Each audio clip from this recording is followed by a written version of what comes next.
Hello friends, जैसा कि आप जानते हैं उत्तर प्रदेश पुलिस भर्ती एवं प्रोन्नति बोर्ड में एसआई की वैकेंसी निकल चुकी है। यानी आज से ही आप अपना आवेदन कर सकते हैं। जी हाँ फ्रेंड्स, आज की इस वीडियो में जानेंगे किस तरह से आप ओटीआर यानी वन टाइम रजिस्ट्रेशन करेंगे, उसके बाद आप किस तरह से वैकेंसी के लिए अप्लाई कर सकते हैं। आज की इस वीडियो में पूरी जानकारी लेंगे। चलिए देर न करते हुए हम अपनी वीडियो को शुरू करते हैं। सबसे पहले आपको उत्तर प्रदेश पुलिस की भर्ती बोर्ड की वेबसाइट पर आ जाना है, जिस पेज का लिंक मैंने वीडियो के डिस्क्रिप्शन में भी दे दिया है। आप वहां से क्लिक करके डायरेक्ट इस पेज पर आ सकते हैं। जैसे ही आप इस पेज पर आते हैं तो आपको इस पेज का इंटरफेस कुछ इस तरह से दिखाई देता है। सबसे पहले हमें यहाँ पर एक बटन मिलेगा रजिस्टर हेयर का। सबसे पहले हम यहाँ पर रजिस्टर हेयर वाले बटन पर क्लिक करते हैं। अगर आपने पहले से ही वन टाइम रजिस्ट्रेशन यानी ओटीआर कर रखा है तो आप यहाँ पर login with account, login with Aadhaar ID, login with DigiLocker के माध्यम से यहाँ पर लॉगिन कर सकते हैं। तो चलिए सबसे पहले हम यहाँ पर रजिस्टर हेयर वाले बटन पर क्लिक कर लेते हैं, क्योंकि हम यहाँ पर वन टाइम रजिस्ट्रेशन यानी ओटीआर आपको करके दिखाएंगे। उसके बाद आपको एसआई की वैकेंसी के लिए भी फॉर्म अप्लाई करके भी दिखाने वाले हैं। चलिए जल्दी से हम रजिस्टर हेयर वाले बटन पर क्लिक कर लेते हैं। जैसे हम क्लिक करेंगे यहाँ पर हमारी ईमेल आईडी और यहाँ पर हमें अपना मोबाइल नंबर डालना है। जनरेट ओटीपी पर क्लिक करना है। हमारे ईमेल पर ओटीपी आ जाएगा, हमारे मोबाइल पर ओटीपी आ जाएगा। दोनों जगह का ओटीपी हमें यहाँ पर देख करके डालना है और यहाँ पर वेरीफाई एंड प्रोसीड वाले बटन पर क्लिक कर देना है। जैसे ही हम अपना मोबाइल और जीमेल आईडी का ओटीपी डाल करके देख सकते हैं यहाँ पर हमारी ईमेल आईडी और मोबाइल नंबर का सत्यापन हो गया है। हमें यहाँ पर टिक करना है। टिक करने के बाद आप यहाँ पर दो ऑप्शन देखेंगे, पहला आधार कार्ड के माध्यम से, दूसरा डिजिलॉकर के माध्यम से। फिलहाल मैं यहाँ पर आधार कार्ड के माध्यम से यहाँ पर सत्यापन करने वाला हूँ, तो मैं यहाँ पर वेरीफाई थॉट आधार वाले बटन पर क्लिक कर लेता हूँ। जैसे हम क्लिक करते हैं हमें यहाँ पर अपना आधार नंबर भरना होता है। अगर आपके पास BIID है तो आप यहाँ पर उसको भी भर सकते हैं। फिलहाल मैं यहाँ पर अपना आधार नंबर डाल देता हूँ। जनरेट आधार ओटीपी वाले बटन पर क्लिक करता हूँ। हमारे रजिस्टर्ड मोबाइल पर एक ओटीपी आ जाएगा, उस ओटीपी को डाल करके यहाँ पर भर लेता हूँ और यहाँ पर वेरीफाई एंड प्रोसीड वाले बटन पर क्लिक कर लेता हूँ। आप देख सकते हैं हमारे आधार में रजिस्टर्ड मोबाइल पर एक ओटीपी चला गया है। जल्दी से हम उस ओटीपी को देख करके यहाँ पर डाल देते हैं और वेरीफाई एंड प्रोसीड वाले बटन पर क्लिक कर लेते हैं। आप देख सकते हैं हमने यहाँ पर अपने आधार कार्ड का सत्यापन सक्सेसफुल कर लिया है। अब हमें यहाँ पर अपनी राष्ट्रीयता को चुनना होता है। हमें यहाँ पर सिटीजन ऑफ इंडिया वाले बटन पर क्लिक करना है। उसके बाद हमारी जानकारी यहाँ पर आ जाएगी, जो आधार कार्ड के द्वारा हमारे सामने यहाँ पर आई है। अगर आपके आधार कार्ड में और आपकी 10वीं की मार्कशीट में आपका नाम सेम नहीं है तो आप अपना नाम यहाँ पर फिल करेंगे। फिलहाल मेरा यहाँ पर सेम है, तो मैं यहाँ पर अपना नाम, अपनी जन्म तिथि, अपना यहाँ पर जेंडर और यहाँ पर फादर्स नेम सेलेक्ट कर लेता हूँ, भर लेता हूँ। उसके बाद यहाँ पर प्रोसीड वाले बटन पर क्लिक कर लेता हूँ।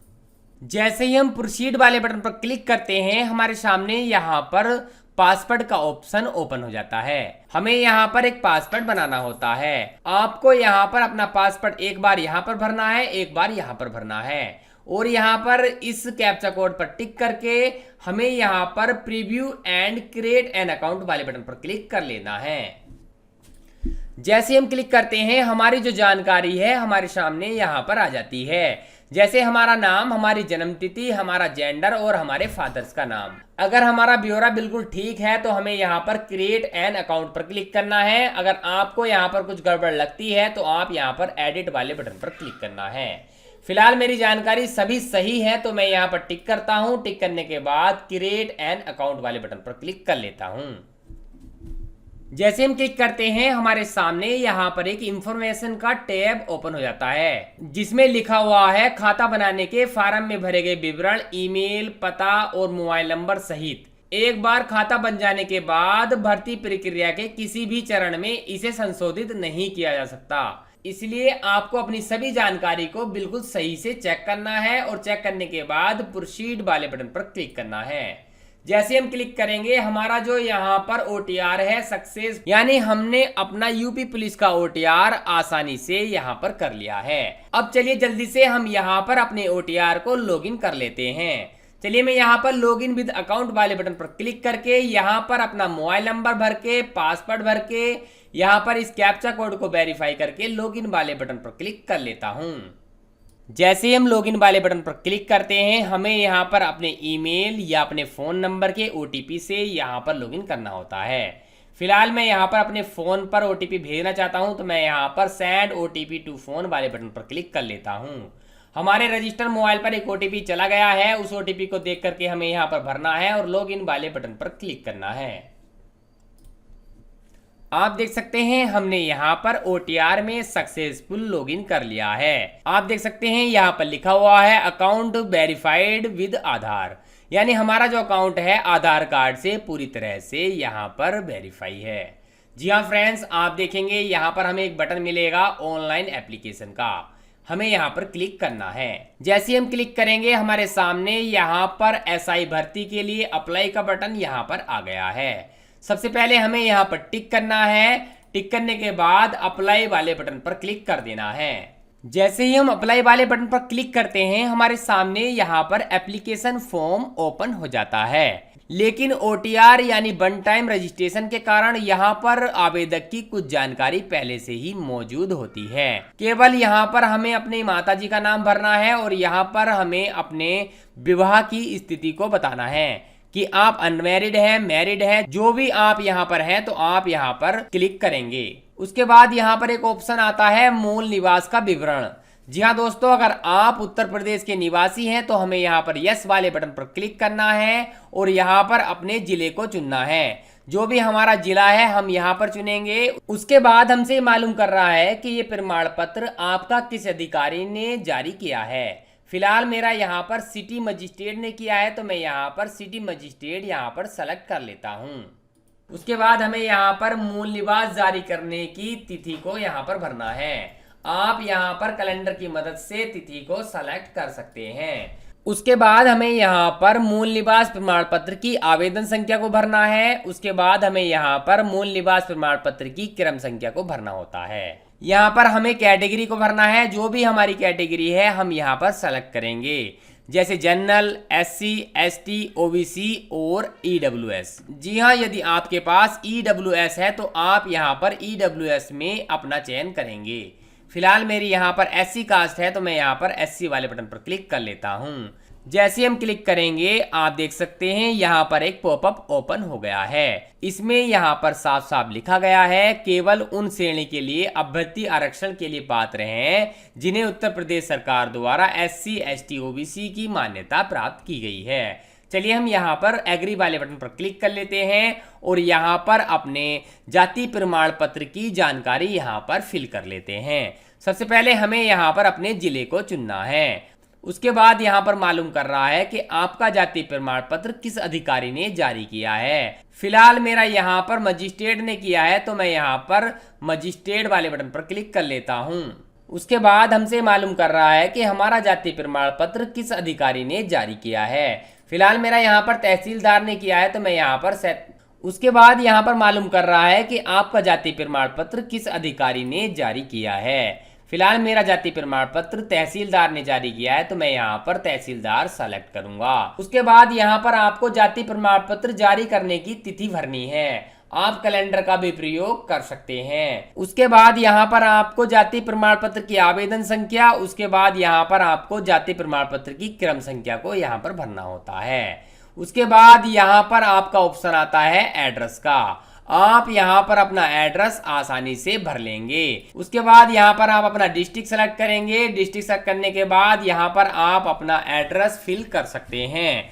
उसके बाद यहाँ पर थाना मालूम कर रहा है, पिन कोड मालूम कर रहा है। अगर आपका प्रेजेंट और परमानेंट एड्रेस सेम है तो आप यहाँ पर टिक करेंगे। टिक करने के बाद यहाँ पर आप अपना राज्य चुनेंगे। राज्य चुनने के बाद यहाँ पर आप अपना जिला चुनेंगे। सारी जानकारी भरने के बाद आपको यहाँ पर सेव एंड नेक्स्ट वाले बटन पर क्लिक कर देना है। जैसे ही हम सेव एंड नेक्स्ट वाले बटन पर क्लिक करते हैं, हमारे सामने यहाँ पर DDF के बारे में मालूम कर रहा है। हमें यहाँ पर नो वाले बटन पर क्लिक करना है। उसके बाद यहाँ पर EX सर्विसमैन के लिए मालूम कर रहा है, तो हमें यहाँ पर नो कर देना है। अगर आपके केस में यस है तो आप यहाँ पर अपने हिसाब से यस भी चुन सकते हैं। अगर आप उत्तर प्रदेश के कर्मचारी हैं तो हमें यहाँ पर यस करना है और यहाँ पर अपनी सभी जानकारी को भरना है। फिलहाल मेरे केस में हम यहाँ पर इस बटन को भी नो कर देते हैं, यानी आपको तीनों ऑप्शन में नो सेलेक्ट करना है। उसके बाद यहाँ पर सेव एंड नेक्स्ट वाले बटन पर क्लिक करेंगे। जैसे ही हम सेव एंड नेक्स्ट पर क्लिक करते हैं हमें यहाँ पर अपनी क्वालिफिकेशन का ब्यौरा देना होता है। सबसे पहले वाले बटन में हमें यहाँ पर 10वीं का ब्यौरा भरना है, उसके बाद 12वीं का ब्यौरा भरना है और उसके बाद यहाँ पर आप BA BSc यानी स्नातक की डिग्री यहाँ पर आप भर सकते हैं। फिलहाल मैं यहाँ पर अपनी 10वीं की जानकारी को फिल कर लेता हूँ। सबसे पहले यहाँ पर हम बोर्ड के नाम को सेलेक्ट कर लेते हैं। इस लिस्ट में आप अपने बोर्ड के हिसाब से अपना बोर्ड चुन सकते हैं। फिलहाल मेरा यहाँ पर बोर्ड नहीं शो हो रहा है तो मैं यहाँ पर अदर्स वाले बटन पर क्लिक करूंगा और यहाँ पर अपने अदर बोर्ड का यहाँ पर नाम भर दूंगा। यानी आपने किस बोर्ड से 10वीं पास की है तो हमें यहाँ पर उस बोर्ड का नाम भरना है। आपकी 10वीं के मार्कशीट पर पासिंग डेट मिल जाएगी। सबसे नीचे डेट आपको मिल जाती है, आपको वह डेट देख करके यहाँ पर कैलेंडर की मदद से डालनी है। 10वीं का रोल नंबर यहाँ पर भरना है और यहाँ पर 10वीं के प्रमाण पत्र की संख्या भी हमें यहाँ पर भरनी है और यहाँ पर ऐड वाले बटन पर क्लिक कर देना है। जैसे ही हम ऐड बटन पर क्लिक करते हैं हमारी जो जानकारी है यहाँ पर भर जाती है। अब हमें यहाँ पर अपनी 12वीं की जानकारी को भरना है तो हम यहाँ पर 12th वाले बटन पर क्लिक करेंगे और अपनी 12th की जानकारी भी कुछ इस तरह से भरेंगे जैसे हमने अपनी 10वीं की भरी है। जैसे बोर्ड का नाम, पासिंग डेट, रोल नंबर और प्रमाण पत्र और यहाँ पर ऐड वाले बटन पर क्लिक करना है। अब हमें यहाँ पर अपने BA BSc की जानकारी को भरना है, इसलिए सबसे पहले हम यहाँ पर अपनी यूनिवर्सिटी का नाम को सेलेक्ट करेंगे। आपको यहाँ पर अपने उत्तीर्ण करने की डेट, माह, वर्ष यहाँ पर भरना है, रोल नंबर यहाँ पर भरना है, प्रमाण पत्र यहाँ पर भरना है और ऐड वाले बटन पर क्लिक करना है। अपनी सभी जानकारी को भरने के बाद हमें यहाँ पर नेक्स्ट वाले बटन पर क्लिक कर देना है। जी हाँ फ्रेंड्स, अगर आपसे जानकारी भरते समय कोई गड़बड़ हो जाती है तो आप यहाँ पर पेंसिल वाले बटन पर क्लिक करके अपनी जानकारी को संशोधित कर सकते हैं या यहाँ पर आप डिलीट वाले बटन पर क्लिक करके अपनी जानकारी को डिलीट भी कर सकते हैं। चलिए हम जल्दी से नेक्स्ट वाले बटन पर क्लिक कर लेते हैं। जैसे ही हम नेक्स्ट वाले बटन पर क्लिक करते हैं तो हमारे सामने यहाँ पर हमारा जो कैमरा है ओपन हो जाता है। अगर आपके कंप्यूटर में वेब कैमरा लगा हुआ है तो आपका कैमरा यहाँ पर सामने आ जाएगा। हमें यहाँ पर अलाउ वाले बटन पर क्लिक कर देना है। जैसे हम क्लिक करेंगे इस पेज पर हमारा जो कैमरा है काम करने लगेगा। उसके बाद यहाँ पर हमें सबसे पहले अपने जाति प्रमाण पत्र की PDF को यहाँ पर अपलोड करना होगा। उसके बाद यहाँ पर आपको निवास प्रमाण पत्र की PDF को अपलोड करना है, 10वीं के सर्टिफिकेट की PDF को अपलोड करना है, मार्कशीट को अपलोड करना है, 12वीं के सर्टिफिकेट को अपलोड करना है और यहाँ पर 12वीं की मार्कशीट को अपलोड करना है। BA BSc का आपका जो सर्टिफिकेट और मार्कशीट है आपको यहाँ पर सभी डॉक्यूमेंट अपलोड करने होंगे। यानी आपके सामने ये 8 डॉक्यूमेंट आ रहे हैं। हमें यहाँ पर अपलोड वाले बटन पर क्लिक करके अपने सभी डॉक्यूमेंट को यहाँ पर अपलोड करना है। आप देख सकते हैं जैसे ही मैंने अपलोड वाले बटन पर क्लिक किया तो आप देख रहे होंगे यहाँ पर केवल PDF यहाँ पर अपलोड होगी और आपकी PDF 1 MB से कम की होनी चाहिए। जल्दी से हम अपने सभी डॉक्यूमेंट्स को यहाँ पर अपलोड कर लेते हैं। आप देख सकते हैं हमने यहाँ पर अपने सभी डॉक्यूमेंट्स आसानी से अपलोड कर लिए हैं। आप यहाँ पर व्यू वाले बटन पर क्लिक करके अपने सभी डॉक्यूमेंट्स को आसानी से यहाँ पर देख सकते हैं। जी हाँ फ्रेंड्स, अगर आपको कोई डॉक्यूमेंट हटाना है या काटना है तो आप यहाँ पर डिलीट वाला बटन आपको यहाँ पर मिल जाएगा। आप यहाँ पर डिलीट वाले बटन पर क्लिक करके अपने डॉक्यूमेंट्स को डिलीट कर सकते हैं और दोबारा से यहाँ पर अपलोड कर सकते हैं। उसके बाद यहाँ पर आपके सामने ऑप्शन आता है फोटो और सिग्नेचर का। फिलहाल यहाँ पर अपना फोटो अपलोड करने से पहले हमें यहाँ पर अपने सैंपल देख लेने हैं। जी हाँ फ्रेंड्स, इस फोटो में आप यहाँ पर सैंपल देख रहे होंगे। केवल इस तरह का फोटो यहाँ पर एक्सेप्ट किया जाएगा। अगर आपके चेहरे पर चश्मा है, बाल है या आपका चेहरा बिल्कुल फेस दिखाई दे रहा है या आपका चेहरा ब्लर दिखाई दे रहा है या आपने कैप लगा रखा है तो आपके ये फोटो यहाँ पर एक्सेप्ट नहीं होंगे। यहाँ पर आपके फ़ोटो कुछ इस तरह के एक्सेप्ट यहाँ पर होंगे तो मैं यहाँ पर कुछ इस तरह का फ़ोटो अपना यहाँ पर कैप्चर कर लेता हूँ।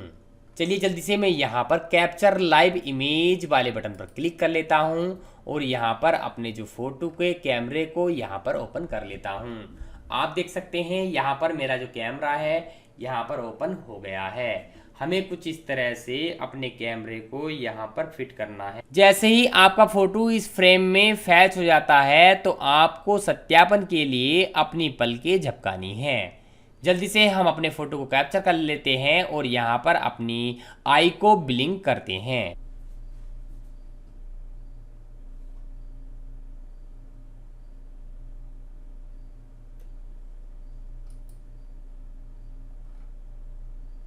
आप देख सकते हैं हमने यहाँ पर अपना फोटो लाइव कैप्चर कर लिया है।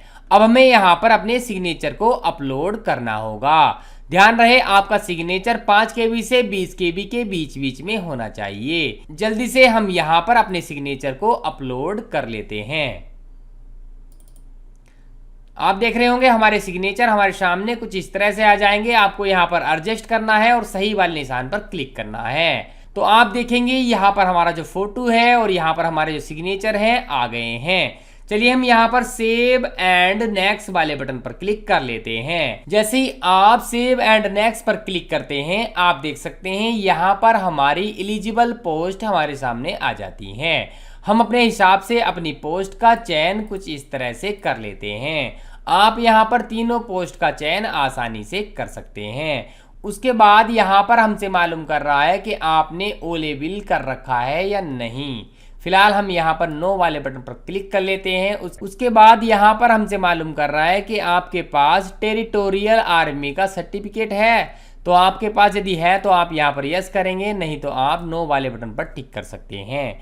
उसके बाद यहाँ पर मालूम कर रहा है कि आपके पास एनसीसी का बी सर्टिफिकेट है या नहीं है। फिलहाल हमारे पास यहाँ पर एनसीसी का 20 सर्टिफिकेट है तो हमें यहाँ पर यस करना है। यस करने के बाद यहाँ पर आपको 1 MB में PDF साइज में आपको यहाँ पर अपना एनसीसी का 20 सर्टिफिकेट यहाँ पर अपलोड कर देना है। उसके बाद यहाँ पर आपको डिक्लेरेशन में यहाँ पर टिक करना है। उसके बाद यहाँ पर हमें सभी ऑप्शन को यहाँ पर यस करना है। अगर आप यहाँ पर यस नहीं करते हैं तो आपके फॉर्म को एक्सेप्ट नहीं किया जाएगा। उसके बाद हमें यहाँ पर अपने पैलेस को भरना है और यहाँ पर हमें प्रीव्यू एप्लीकेशन वाले बटन पर क्लिक कर देना है। जैसे ही हम प्रीव्यू एप्लीकेशन वाले बटन पर क्लिक करते हैं तो हमारे सामने यहाँ पर हमारा एप्लीकेशन फॉर्म भर करके आ जाता है। अगर हमें लगता है कि हमारे द्वारा भरी गई सभी जानकारी बिल्कुल सही है तो हमें यहाँ पर टिक करना है। टिक करने के बाद सबमिट वाले बटन पर क्लिक कर देना है। अगर हमें लगता है कि हमारे द्वारा भरी गई जानकारी में कुछ गड़बड़ है तो हमें यहाँ पर एडिट वाले बटन पर क्लिक करके पहले अपने फॉर्म को एडिट करना है। एडिट करने के बाद हमें यहाँ पर अपने फॉर्म को सबमिट कर देना है। तो उसके बाद आपके सामने यहाँ पर पेमेंट पेज आ जाएगा। जनरल OBC आदि के लिए 500 रुपये फीस है और यहाँ पर SC ST के लिए 400 रुपये फीस ली जाएगी। तो दोस्तों उम्मीद करता हूँ मेरे द्वारा दी गई जानकारी आपको अच्छे समझ में आ गई होगी और आपको आसानी से फॉर्म भरना भी आ गया होगा। अगर आपका इस वीडियो से कोई सवाल या सुझाव है या आपको फॉर्म भरने में कोई दिक्कत या परेशानी हो रही है तो आप इस वीडियो के नीचे कमेंट करें। हमें आपकी कमेंट का उत्तर देने में बेहद खुशी होगी। मिलते हैं फ्रेंड्स अपनी एक और नई वीडियो के साथ। तब तक अपना ध्यान रखिए और हमेशा मुस्कुराते रहिए।